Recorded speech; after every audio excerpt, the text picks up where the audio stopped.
Picture this. A neighborhood HOA president physically forcing my 16-year-old niece down onto the hood of a police cruiser, all because she was wearing shorts that were too short for the community's so-called standards. My niece was sobbing, completely helpless, while a young police officer stood there looking confused about what to do.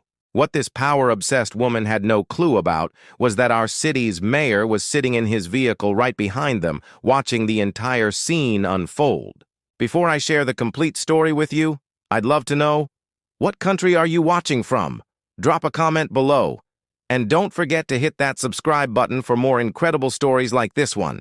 It started out as one of those absolutely perfect summer days. You know the kind I'm talking about.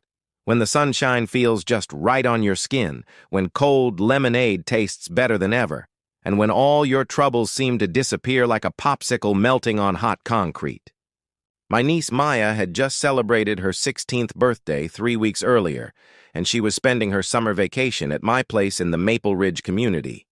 She's such a wonderful kid, tall, athletic, with big dreams of playing basketball in college someday. On that particular day, she had on a simple pair of denim shorts and a tank top. Pretty much what every teenager in America wears when they're trying not to melt in the brutal July heat. I was in the kitchen fixing lunch when I first heard some kind of commotion happening outside. At first, I figured it was just neighborhood kids horsing around in the street like they always do. But then I heard Maya's voice, high-pitched and scared, calling out my name. I immediately dropped the knife I was using to cut up tomatoes and rushed straight to the front door. What I saw when I got outside made my blood turn ice cold. Karen, who served as our HOA president, had my niece pinned down against the hood of a police car. Now Karen was a woman somewhere in her late 50s, with perfectly styled blonde hair that seemed to defy the laws of nature. It never moved, not even in strong wind. Her face always had this permanent look of disapproval, like she'd just smelled something bad. She typically wore pressed khaki pants and a polo shirt with the HOA logo stitched on the front. But what absolutely shocked me was just how physically aggressive she was with Maya. My niece's face was pressed down against that hot metal car hood, with her arms twisted behind her back. Tears were pouring down her cheeks as she tried explaining something to Karen, who just kept shouting right over her words. A young police officer stood off to the side, looking mighty uncomfortable and unsure about what was happening right in front of him. I ran down my driveway in my bare feet, my heart beating so hard I could hear it in my ears. "What in the world is going on out here?" I shouted. Karen looked up at me with those ice-cold blue eyes of hers. "Your niece is breaking community standards," she said in this crisp, matter-of-fact tone. Section 12, subsection 4 of the HOA guidelines clearly spells out that appropriate clothing must be worn in all common areas. Those shorts are completely inappropriate for a young lady in this neighborhood. I looked at what Maya was wearing. They were just regular denim shorts, nothing special or unusual about them at all. They weren't even particularly short. They came down to about mid-thigh, completely normal for any teenager during summertime. "Are you being serious right now?" I asked, my voice shaking with pure anger. "You're physically attacking my niece over a pair of shorts?" "I am not attacking anyone," Karen said, somehow managing to sound offended while she was still pressing a crying teenage girl against a car. "I am simply enforcing community standards. When she refused to cooperate and go home to change her clothes, I had no other choice but to call the police for trespassing." The young officer finally decided to speak up. "Ma'am, I'm not entirely sure this situation really requires—" "Officer Davis," Karen cut him off sharply, "I called you here to remove this girl from our community pool area. She was warned about the dress code and she refused to leave. That's trespassing." "She was just walking to get the mail," I protested. "She wasn't anywhere near the pool." "The mailbox is located in a common area," Karen said with this smug little smile.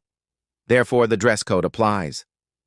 I was just about to say something I would definitely regret later when I noticed a black sedan slowly pulling up behind the police car. The window rolled down, and I immediately recognized who it was. It was Mayor Richard Chen, the man who'd been leading our city for the past 6 years. Everyone knew him as a fair, forward-thinking leader who stayed deeply involved in what was happening in our communities. What was he doing here, of all places? Mayor Chen stepped out of his car with a serious look on his face. He was a man in his early 50s with graying hair and kind eyes behind wire-rimmed glasses. He was dressed casually in a button-down shirt and regular slacks, clearly not on any kind of official business. "Karen," he said in a calm voice, "what's going on here?" Karen immediately let go of Maya and straightened out her polo shirt. Her whole attitude shifted to this fake, sweet demeanor. "Mayor Chen, what a pleasant surprise. I'm just taking care of a minor HOA violation. Nothing for you to worry about." "It doesn't look minor to me," the mayor said, walking closer. He looked at Maya, who was now standing next to me, wiping tears off her face. "Young lady, are you okay?" Maya nodded but didn't say anything. Her entire body was shaking. The mayor turned to Officer Davis. "Can you tell me what's happening here, officer?" Davis looked relieved to have someone else taking charge of the situation. "Sir, I got a call about a trespassing complaint. When I showed up, Miss Henderson here had already detained this young woman. The complaint appears to be about dress code violations." Mayor Chen looked at Maya's outfit, then looked back at Karen. His expression got harder. "Dress code violations," he repeated slowly. "Karen, this is a public street, isn't it?" "Well, yes, but the HOA has authority over—" "The HOA has no authority whatsoever over public streets," the mayor interrupted her. "And even if this young woman had been in a common area, there's nothing about her clothing that breaks any public decency laws. What exactly is the violation supposed to be?" Karen's face started turning red. "The HOA guidelines clearly state that residents and their guests must maintain appropriate attire. Her shorts are too short, and they send the wrong message to the young men in our community." "Her shorts are perfectly appropriate," I said angrily. "You're just on some kind of power trip, Karen. You've been harassing folks in this neighborhood for years with your ridiculous rules." "I am protecting our property values," Karen snapped, losing her cool composure.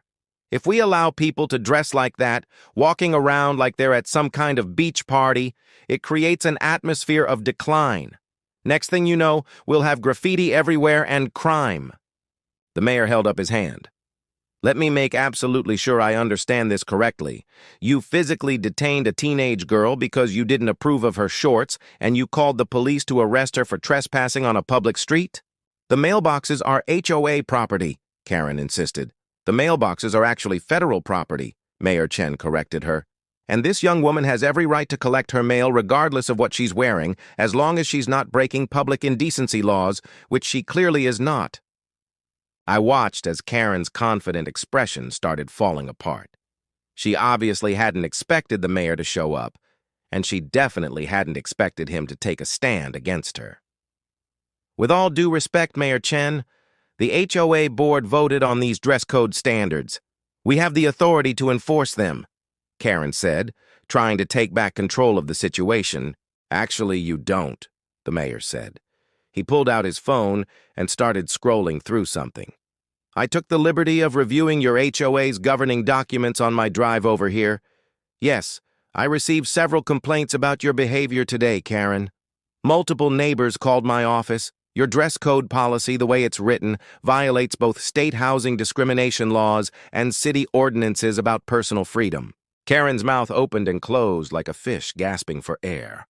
"That's impossible. Our lawyer approved everything."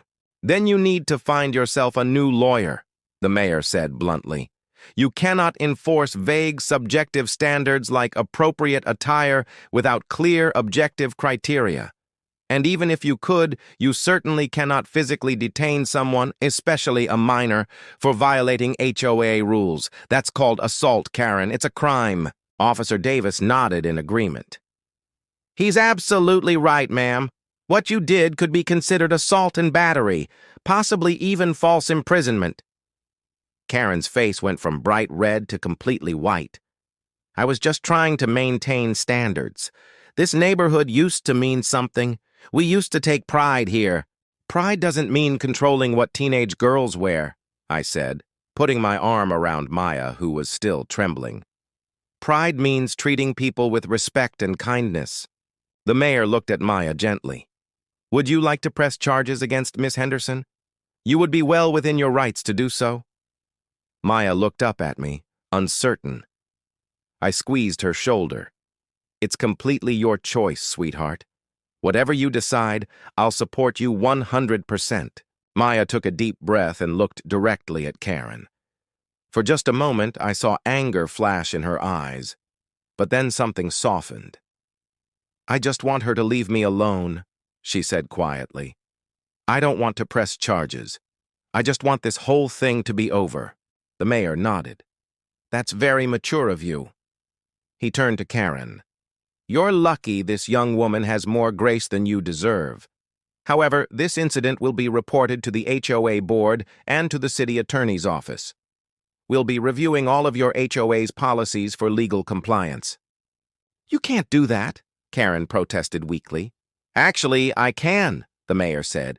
The city has oversight authority when HOAs engage in discriminatory practices or violate residents' civil rights. And based on what I've witnessed today and the complaints I've received, there's substantial evidence that this HOA, under your leadership, has been doing exactly that. I suddenly remembered all the times I'd seen Karen harassing other neighbors. Old Mrs. Chen got cited because her garden gnomes were supposedly too whimsical. The Johnsons got fined because their teenage son's car was too loud. The Martinez family got a violation notice because they hung a piñata in their backyard for their daughter's birthday party, and Karen claimed it was visual clutter. How many complaints have you gotten? I asked the mayor. He smiled grimly. 47 in just the last 3 months alone.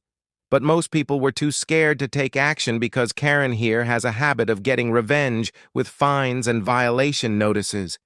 Today's incident was simply the final straw. Karen looked around desperately as if she were searching for someone to back her up. But the few neighbors who had come outside to watch were either shaking their heads or smiling with satisfaction. She had finally pushed things too far. Officer Davis, the mayor said, I think you can clear this call as unfounded. No crime has been committed by this young woman. Yes, sir, Davis said, looking relieved. He turned to Karen. Ma'am, I'm going to strongly advise you to be very careful about how you interact with residents from here on out. The next time someone calls us because you're physically detaining them, you might not be so lucky. Karen straightened her spine, trying to hold on to some shred of dignity. This is ridiculous. I've served this community for 8 years. I've kept property values up. I've maintained standards. You've bullied people, said a voice from the small crowd that had gathered. It was Mr. Thompson from 3 houses down. You fined my wife $200 because she planted roses instead of azaleas in our front yard. Roses, Karen, because they weren't on your approved plant list. My son couldn't have friends over last summer because you said too many cars parked on the street looked lower class, added Mrs. Rodriguez. You tried to fine us for having a basketball hoop in our driveway, said another neighbor. One by one, people started sharing their stories. The crowd grew larger. It seemed like just about everyone had some kind of complaint against Karen, but until this moment, nobody had felt brave enough to speak up. Watching her bully a teenage girl was the breaking point for everyone. The mayor listened carefully to each complaint, taking notes on his phone. Karen stood there, her perfectly styled hair still not moving in the breeze, her face getting paler with each accusation. Finally, the mayor held up his hand for quiet. Thank you, everyone. I promise you that these complaints will be thoroughly investigated. Karen, I'm going to recommend that the HOA board hold an emergency meeting to review your position as president, and I'll be sending a city inspector to review all of your enforcement actions for the past year. You're enjoying this, Karen said bitterly. You've always hated HOAs. I don't hate HOAs, the mayor corrected her. I hate bullies. There's a big difference. HOAs can serve a valuable purpose when they're run by reasonable people who genuinely care about their neighbors. But when they're run by people like you, who use rules as weapons to control and punish people, They become toxic. He turned to address the crowd that had gathered. I want everyone here to know that you have rights. An HOA cannot enforce rules that violate state or federal law. They cannot discriminate. They cannot harass you. And they absolutely cannot physically detain you. If you feel your HOA is overstepping its bounds, you can contact the city attorney's office and we will help you. People nodded and murmured their thanks. Some pulled out their phones to take notes. Karen looked at me with pure hatred burning in her eyes. "This is your fault," she hissed. "You brought that girl here dressed like that just to cause trouble." "My niece can dress however she wants," I said firmly. "And the only person causing trouble here is you." The mayor stepped between us. "Karen, I think it's time for you to go home, and I suggest you think very carefully about your actions today." For a moment, I thought Karen might argue some more, but something in the mayor's expression must have convinced her otherwise. She turned on her heel and marched toward her house, her back stiff with suppressed fury. As she walked away, someone in the crowd started clapping. Then another person joined in, and another, until everyone was applauding. It wasn't loud or mocking, just a simple expression of relief and solidarity. Officer Davis cleared his throat. "Well, I guess my work here is done." He looked at Maya. "Young lady, I'm sorry about what happened to you. That shouldn't have occurred." Maya nodded. "Thank you." After Davis drove away, the mayor approached us again. "Are you sure you're all right?" he asked Maya gently. "I think so," Maya said. "It was just really scary.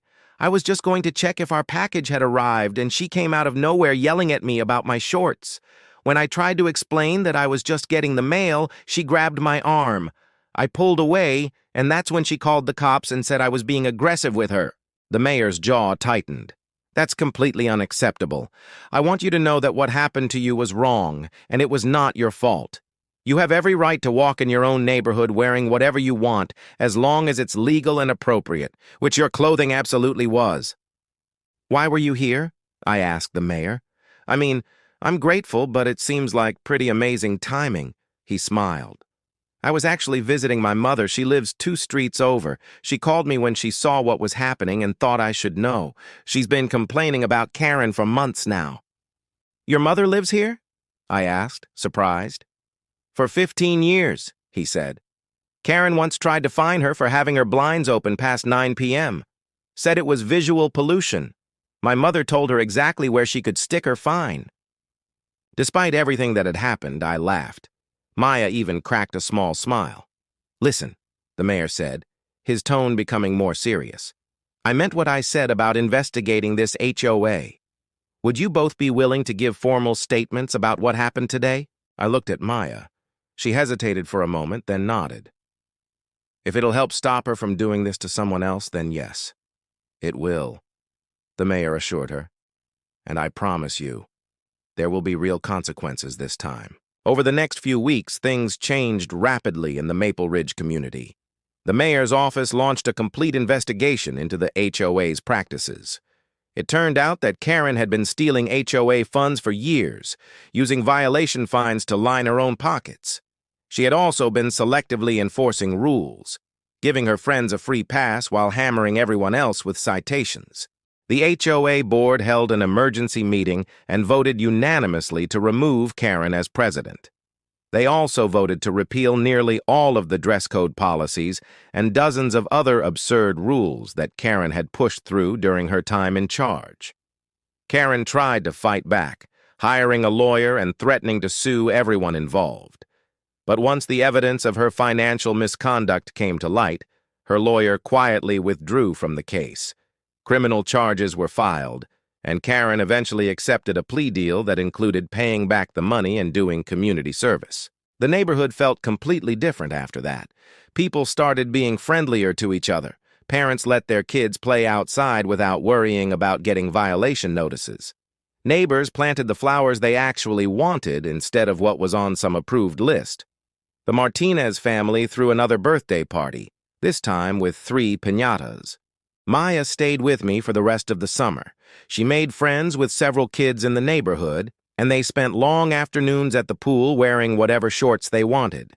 She never talked much about the incident, but I noticed she walked a little taller afterward, like she'd learned an important lesson about standing up for yourself. On the last day before Maya went home, we were sitting on the front porch drinking lemonade when an elderly woman walked by with her dog. It was Mrs. Chen, the mayor's mother. "Hello there," she called out cheerfully. "Beautiful afternoon, isn't it?"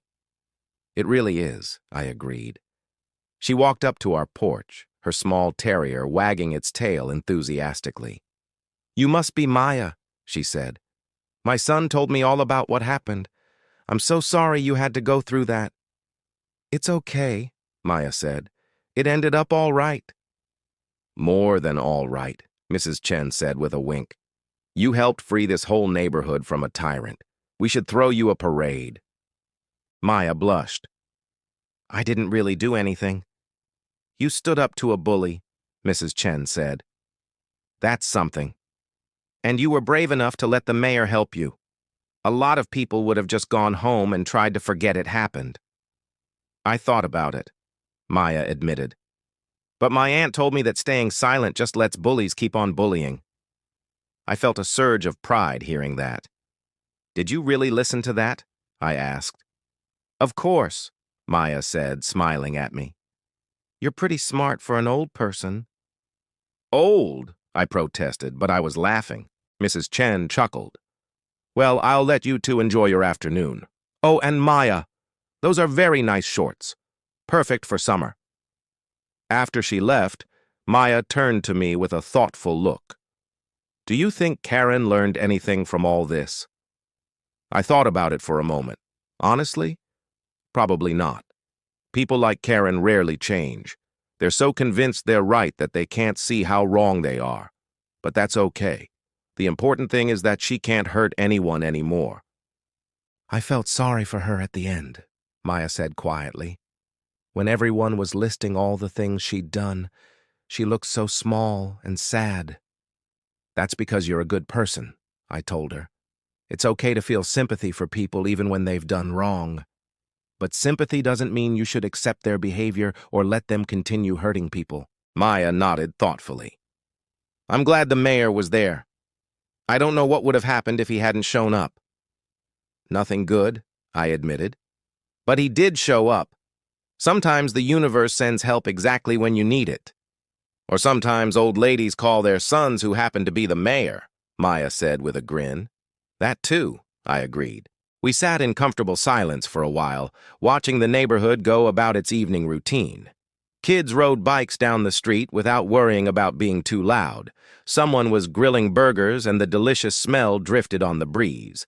A couple walked by holding hands, and their dog pulled them toward our yard, tail wagging enthusiastically. "Hey there, buddy," Maya said, reaching down to pet the friendly dog. "Sorry," the woman said. "He loves meeting new people. I'm Jennifer, by the way. We live 4 houses down. I'm Maya. This is my aunt." "Oh, you're the girl who stood up to Karen," Jennifer said. "You're a hero around here. My husband and I were actually talking about moving because of her. She once tried to fine us because our Halloween decorations were too scary. They were just pumpkins and some fake cobwebs." "That's ridiculous," Maya said. "That was Karen," Jennifer said. "But hey, thanks to you, we're staying. This is actually a really nice neighborhood when it's not being run like a dictatorship." After Jennifer and her dog continued their walk, Maya turned to me with a serious expression. "Can I ask you something?" "Of course." "Why do you think Karen was like that? I mean, nobody just wakes up one day and decides to be mean, right?" It was a good question, and one I'd been thinking about myself. "I think Karen was scared," I said slowly. "Scared of change, scared of losing control, scared that if things weren't exactly the way she wanted them, something bad would happen. Fear makes people do terrible things sometimes." "But that doesn't make it okay," Maya said. "No, it doesn't," I agreed. "Understanding why someone does something doesn't excuse what they did. Karen hurt a lot of people with her fear. You, Mrs. Rodriguez, the Thompsons, and probably dozens of others we don't even know about. She had a choice every single time about how to handle that fear, and she chose to control and punish people. That was wrong, no matter how scared she was. Maya thought about this quietly. Do you think she was scared when she grabbed me? Maybe, I said. Or maybe she was just so used to having power over people that she couldn't handle it when someone didn't immediately do what she said. Power can be addictive. Some people get so used to being in charge that they forget how to just be human. That's sad, Maya said. It is, I agreed. But again, it's not your responsibility to fix her or feel bad for her. You did the right thing by speaking up. That took real courage. It didn't feel courageous, Maya said. I was crying and scared. That's what courage is, I told her. It's not the absence of fear. It's doing the right thing even when you're afraid. Anyone can be brave when there's nothing to be scared of. Real bravery is standing up for yourself when your voice is shaking and your hands are trembling. Maya leaned against my shoulder. I'm glad I came to stay with you this summer. Me too, kiddo. Me too. The next morning, as I was helping Maya pack her things for the trip home, there was a knock at the door. I opened it to find Mayor Chen standing there with a certificate in his hand. Good morning, he said cheerfully. Is Maya available? What's this about? I asked, curious. Just a little something I wanted to give her before she leaves. Maya came to the door and the mayor smiled warmly at her. Maya, I wanted to thank you personally for your bravery. Because of you, we were able to uncover serious misconduct and make this neighborhood a better place for everyone. So, on behalf of the city, I'd like to present you with this Certificate of Civic Recognition. He handed her the framed certificate. Maya's eyes widened as she read it.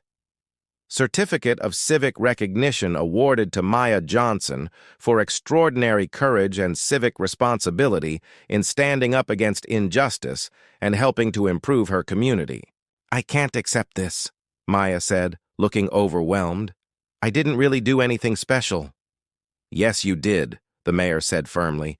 You stood up to someone who had been bullying this entire neighborhood for years. And when you had the chance for revenge, you chose grace instead. That's special. That's exactly the kind of citizenship we need more of. Maya looked at me, and I nodded encouragingly. She took the certificate carefully. Thank you, she said softly. This means a lot. You earned it, the mayor said. And Maya, don't let anyone ever make you feel like you need to be smaller or quieter or dress differently to deserve respect. You deserve respect exactly as you are.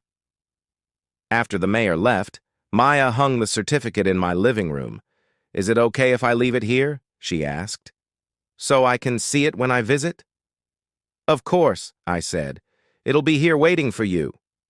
As we drove to the train station later that day, Maya was quieter than usual. Finally, she spoke up. I'm going to tell this story to my friends back home.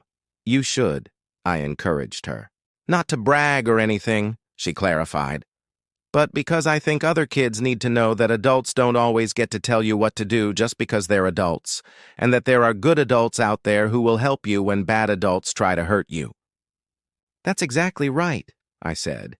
And Maya, I'm really proud of you, not because you got a certificate or because the mayor thanked you.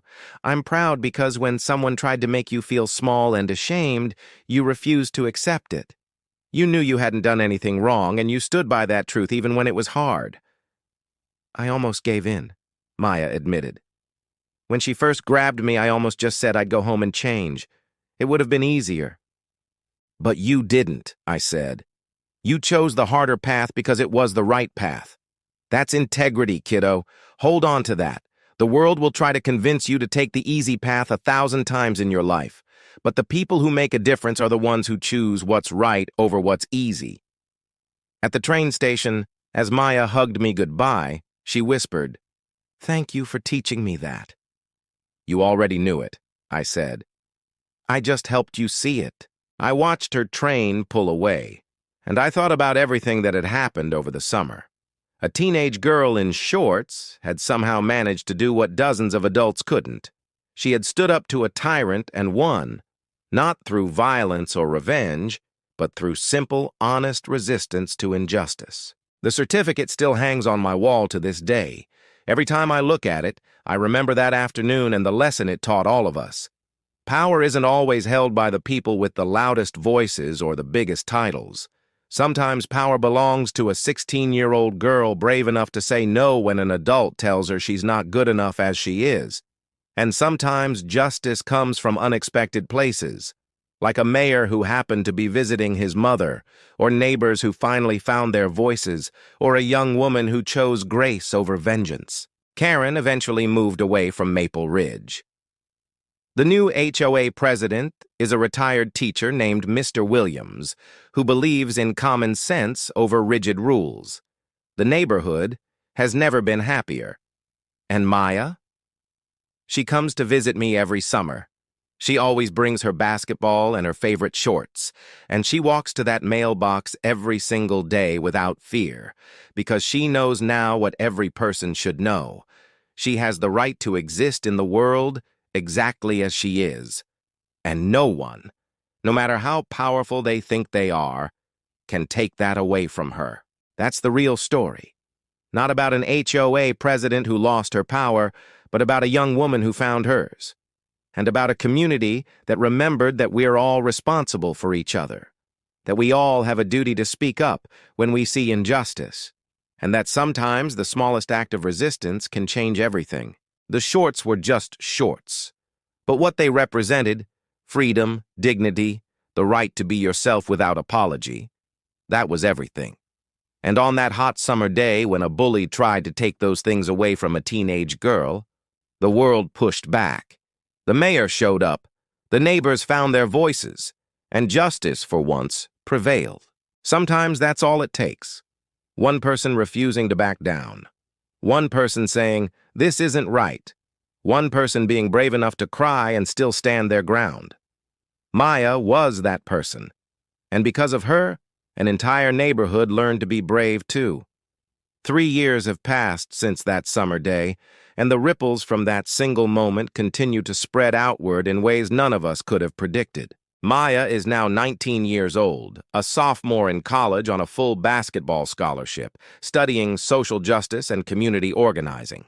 She tells me that what happened that day changed the entire direction of her life. "I used to think I wanted to be a doctor," she told me during her last visit. "But after that summer, I realized I wanted to fight for people who can't fight for themselves. I want to make sure nobody else has to go through what I went through." She started a campus organization called Stand Up, Speak Out that helps students navigate situations where authority figures abuse their power. She's helped dozens of students fight unfair housing policies, discriminatory dress codes, and administrative overreach. The university newspaper did a feature on her, calling her a quiet revolutionary. When I showed her the article, she laughed and said she learned everything from a summer afternoon in Maple Ridge. The neighborhood itself has been completely transformed. Mr. Williams, the new HOA president, implemented a brand new system of governance. Now every major decision goes to a community vote. Residents can propose changes to the rules, and there's a grievance committee made up of rotating volunteers who review any complaints before fines can be issued. It's not perfect, but it's fair, and that makes all the difference. Mayor Chen used Maple Ridge as a model case to push through citywide HOA reforms. The new laws require HOAs to have clear, objective standards for any rules they enforce. They also established an HOA ombudsman office where residents can report abuses without fear of retaliation. In the first year alone, the office received over 300 complaints and helped resolve dozens of cases where HOAs had overstepped their authority. As for Karen, she disappeared from public life entirely. I heard through neighborhood gossip that she moved to another state after serving her community service sentence. I hope she found some peace, though I doubt she ever truly understood what she did wrong. Some people never do. But the real legacy of that day isn't about Karen's downfall or even the policy changes. It's about what happened to the people in our neighborhood and beyond. Mrs. Rodriguez, who had been too afraid to speak up about her Rosebush fine, ran for city council and won. She's now a vocal advocate for homeowners' rights. The Thompson family started a neighborhood watch program that focuses on supporting each other rather than policing each other. Even Officer Davis was affected. He reached out to me a year later and said that the incident had made him rethink his entire approach to community policing. He's now training other officers on how to de-escalate situations and recognize when a complaint is really about power and control rather than legitimate law enforcement. He credits Maya with teaching him that lesson. Last month, I received an email from a woman in Oregon.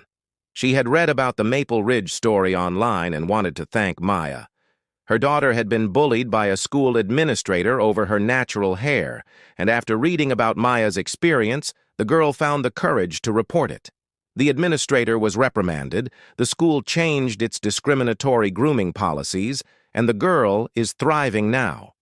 The mother wanted Maya to know that her story had saved her daughter from years of shame and self-doubt. I forwarded the email to Maya, and she called me crying.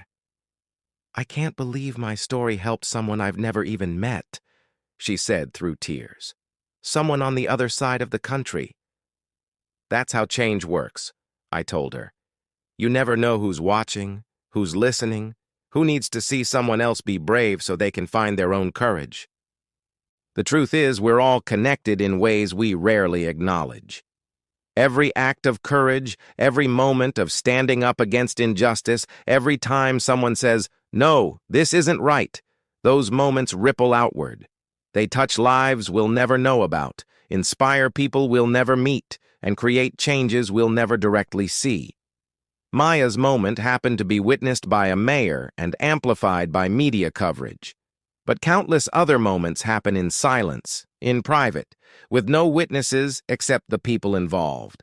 Those moments matter too. Every teenager who refuses to be shamed for their body, every person who speaks up against unfair treatment, every individual who chooses dignity over compliance, they're all part of the same story. The story that says we deserve respect. The story that says arbitrary rules enforced by petty tyrants have no power over our fundamental humanity. That's what I think about when I look at that certificate and those photographs on my wall. Not about Karen or that police car or even the specific injustice of that day. I think about how one 16-year-old girl in denim shorts became a catalyst for change that's still unfolding years later. I think about all the people who found their voices because she found hers. And I think Maya would want me to tell you this. If you're watching this story and you see yourself in it, if you've ever been made to feel too loud, too visible, too much, or too different, know that you're not alone. Know that your refusal to be diminished matters. Know that somewhere, someone needs to see your courage so they can find their own. Wear your shorts, plant your roses, park your cars, hang your piñatas. Take up space in the world, and when someone tries to make you smaller, remember a teenage girl who said no to a bully on a summer afternoon and changed everything. That's the real end of the story. Or maybe it's just the beginning.